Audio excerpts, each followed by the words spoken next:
There's a 22-kilometer stretch of land that, if lost, would split India in two within 48 hours, cutting off 45 million people from the rest of the nation.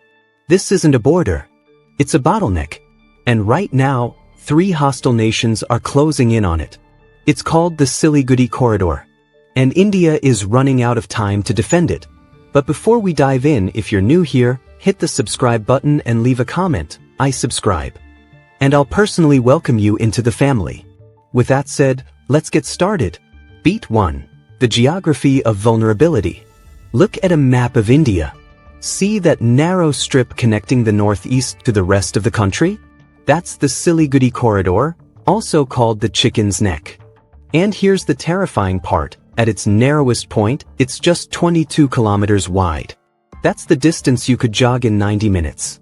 Through this sliver of land flows everything: roads, railways, military supplies, fuel, food, for 7 entire states and 45 million Indians. So, Meghalaya, Manipur, Mizoram, Nagaland, Tripura, Arunachal Pradesh. All of them depend on this single corridor. Meet Colonel Vikram Rathore, retired Indian Army officer who was stationed at the corridor during the 2017 Doklam standoff with China. He told me, "I watched Chinese troops build roads just 15 kilometers from our position. 1 bridge destroyed. 1 airstrike on the highway.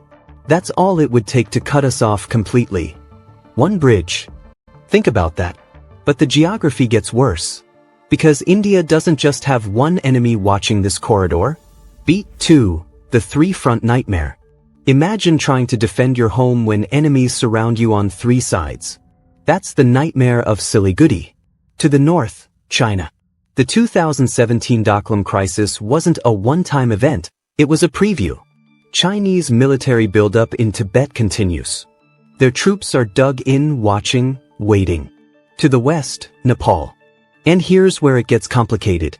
Nepal isn't technically hostile, but growing Chinese influence is turning a friendly neighbor into a potential threat. Remember the 2015 border blockade? Nepal choked off supplies to India for months. It was economic warfare disguised as domestic politics. To the east, Bangladesh. Once India's closest ally in South Asia. But after the political upheaval of 2024 that saw Sheikh Hasina ousted, Bangladesh has become unpredictable. A government shift there could turn the eastern flank from friendly to hostile overnight. Now here's the shocking part. In 2023, Chinese investments in Nepal hit $8.3 billion. That's 47% more than India's investment in its own neighbor. China is literally buying influence on India's doorstep. A 2024 study by the Carnegie Endowment found that China has built 11 new airbases within 200 kilometers of the corridor since 2018. 11. That's not defensive positioning, that's encirclement. Anjali Sharma knows what it feels like when this corridor gets squeezed. She's a truck driver from Assam who hauls goods through Siliguri every week. She told me about 2019, when Nepal closed the border during a diplomatic spat. I was stuck for 9 days. No fuel reached my hometown. Hospitals ran out of oxygen. My son's school shut down because they couldn't get supplies. If you've ever wondered why a traffic jam matters in geopolitics, this is why. This isn't abstract strategy. It's people's lives. And here's what terrifies Indian military planners the most. Beat 3. The 48-hour scenario. Indian wargame simulations reveal a nightmare scenario that keeps generals awake at night. If hostile forces capture the corridor, the entire northeast becomes an island in 48 hours. Let me break down how fast it collapses. Hour 1 to 6, roads are severed. Railways are bombed. Communication towers disabled. The supply chain dies instantly. Hour 12, air supply routes become overwhelmed. Because the Indian Air Force would need to supply 45 million people entirely by air. Their current airlift capacity? Nowhere close to sufficient. Hour 24. Fuel reserves in the northeast are depleted by 60%. Gas stations run dry. Ambulances stop. Backup generators fail. Hour 48. Medical supplies hit critical levels. Panic buying begins. Social order starts to fracture. And here's the math that should scare you. the Indian Air Force can evacuate roughly 15,000 people per day from the northeast using every available transport plane. At that rate, evacuating all 45 million would take 8.2 years. A 2023 study by the Institute for Defense Studies and Analyses calculated India would need 1,200 transport aircraft to sustain the northeast if the corridor closed. They currently have 247. Picture this: a mother in Guwahati staring at empty store shelves, not knowing when food will arrive. A diabetic patient in Imphal rationing insulin because the next shipment is stuck 2,000 kilometers away. A cancer patient in Shillong missing chemotherapy because the drugs can't get through. That's not a war scenario. That's a humanitarian catastrophe. So why is this threat more urgent now than ever before? Beat 4. The new triggers. Why 2025 changes everything. 3 things happened in the last 18 months that turned Siliguri from a strategic concern into an active crisis. Trigger number 1. China's infrastructure blitz. Between January 2023 and March 2025, China completed 4 new rail lines, 6 highways, and 3 military airports within 100 kilometers of the corridor. This isn't economic development, this is invasion infrastructure. Lieutenant Priya Menon, an intelligence analyst with the Indian Army, monitors Chinese satellite movements. She told me, "We're detecting troop movements every 72 hours now. Back in 2020, it was every 3 months. The frequency tells you everything." Trigger number 2, Nepal's political earthquake. Nepal's 2024 elections brought in a government openly favorable to Beijing. Their first major act? They restricted Indian Army training exercises near the shared border. The message was clear: Nepal's loyalty is shifting. Here's the shocking fact. Chinese construction companies now control 34% of Nepal's infrastructure projects, including roads that lead directly to the Siliguri Corridor. China is literally paving the way to India's weak point. Trigger number 3. Bangladesh's uncertainty.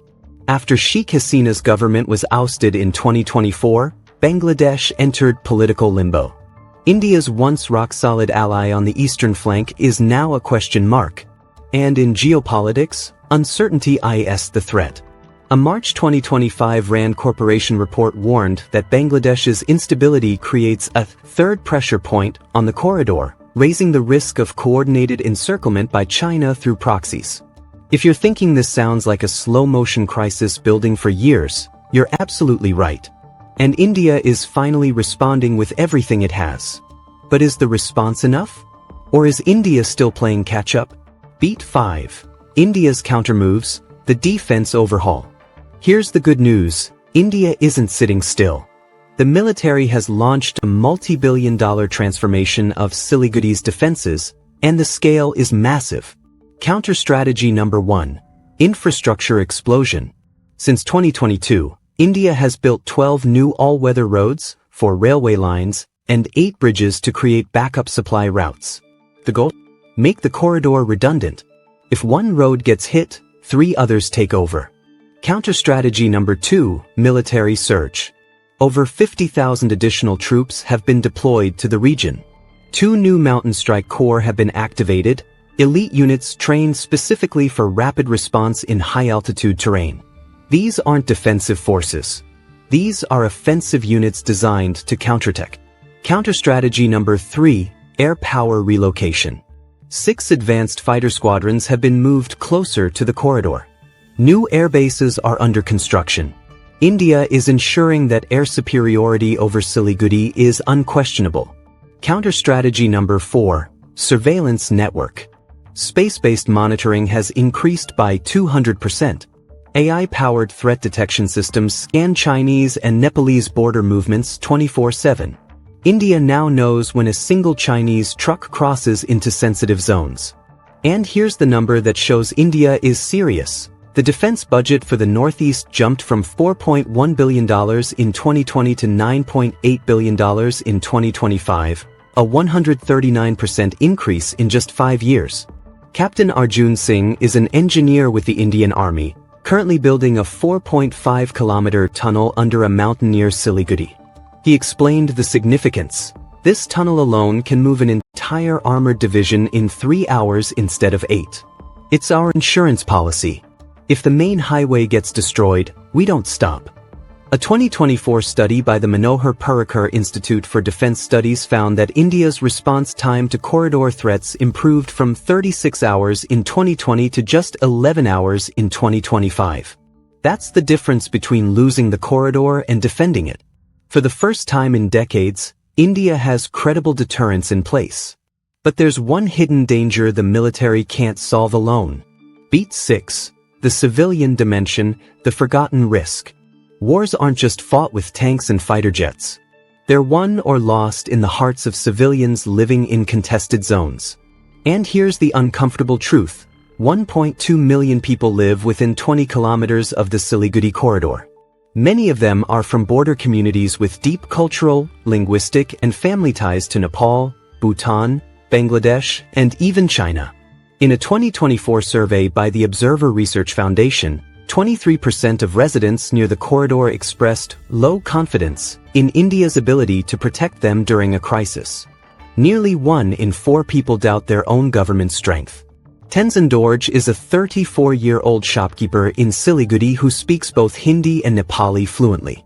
He told me, "My cousins live just across the border in Nepal. When tensions rise between India and Nepal, I get phone calls asking which side I'm on. It's heartbreaking. We're the same people divided by a line on a map. We just want peace." And then there's the disinformation war. Chinese and Pakistani social media campaigns have flooded the region with fake news, claiming India plans to abandon the northeast, that China offers better protection, that Nepal is secretly India's enemy. This is psychological warfare. And it's working. So what's the alternative solution? India has launched community resilience programs across the corridor region. They're teaching digital literacy to help people identify fake news. They're building local emergency response teams. They're investing heavily in jobs and infrastructure to strengthen emotional and economic ties to India. If you've ever felt torn between two communities, you understand what's at stake here. This isn't just about defending land. It's about defending identity, belonging, and trust. And this brings us to the ultimate question. Beat 7. The stakes. What happens if India loses Siliguri? Let's game out the worst-case scenario. What actually happens if India fails to defend the Siliguri Corridor? Week 1. The Northeast is isolated. Global condemnation pours in. Emergency UN Security Council meetings are called. India's sovereignty is questioned on the world stage. Month 1. A full-blown humanitarian crisis erupts. Mass evacuations by air and sea begin, but they can't keep up with demand. The economy of 7 states collapses overnight. Banks close. Businesses fail. Unemployment skyrockets. Month 3. Secessionist movements that have simmered for decades gain sudden momentum. They see weakness. They see abandonment. China quietly offers peacekeeping assistance, but the price is territorial concessions and political control. Year 1. India's territorial integrity is permanently questioned. The regional power balance shifts toward China. India's status as a unified continental power ends.